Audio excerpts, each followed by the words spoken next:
met Hope it was probably about 18 months ago in Florence, Kentucky. And Hope had a severe level of Asperger's, and she was just not socially adept in any way. And I was doing a conference there. I was actually ministering with Georgian Banoff, and I was in a hurry. I'd finished teaching, and I needed to fly out the door to catch a flight. And so I think from memory, I kind of like taught and then ran, and I told them I had to leave immediately after.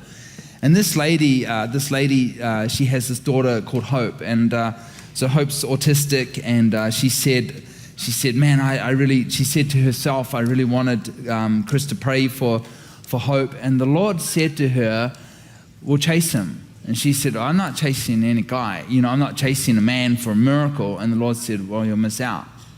The Lord said, if you want your miracle for Hope, get him to pray. And so she ran out, and I had my bag in my hand, and I'm just ready to jump in the van to get taken to the airport. And she said, Chris, could you please pray for me? And I said, I'm sure. And I put the bag down, and I said, look, I'm in a real hurry, so I'm gonna release something on you.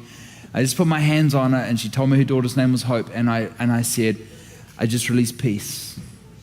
I said, I release the shalom of heaven into Hope right now in Jesus' name. And that was about it. I said, bless you, got to go. I said, go home and lay your hands on your daughter and release that. Now, shalom in the original language means the spirit that destroys chaos. So she went home, and she laid hands on Hope. And I believe that Hope I think she was asleep at the time. And she lays hands on her, and she just says, I just release the shalom of heaven through you, Hope. And from that, I don't understand this, and I'm not going to try and understand it because I just don't understand. But from the next morning they came into the conference, from when Hope woke up, she stunk, absolutely reeked of dead fish for a number of days after her mum prayed. I'm not even going to begin to explain what I think it is. I have no idea, but she stunk. And they came into the conference. The conference was going on the next day. She comes into the conference, and they're registering for the day. And the lady at the checkout said, man, have you got a rotten fish sandwich in your bag or something? I mean, like everybody could smell just detoxifying something out of her. I don't know. And anyways, Hope has now been mainstreamed into a main school. Within 2 to 3 months, she was mainstreamed into a main school, getting A's and B's in every subject. And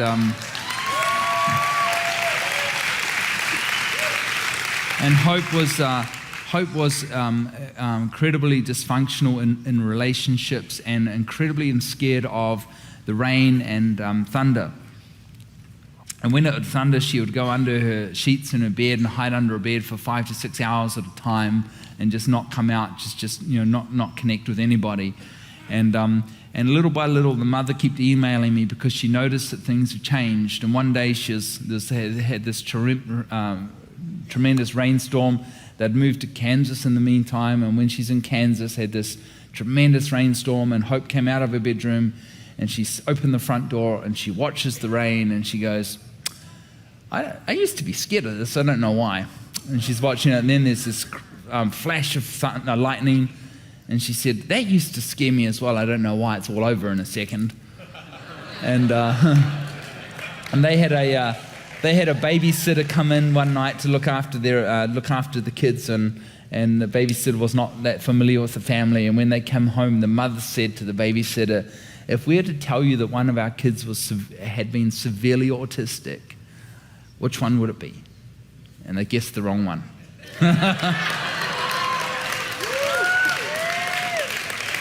And I tell you, I got such a heart to see autism fall. I hate autism.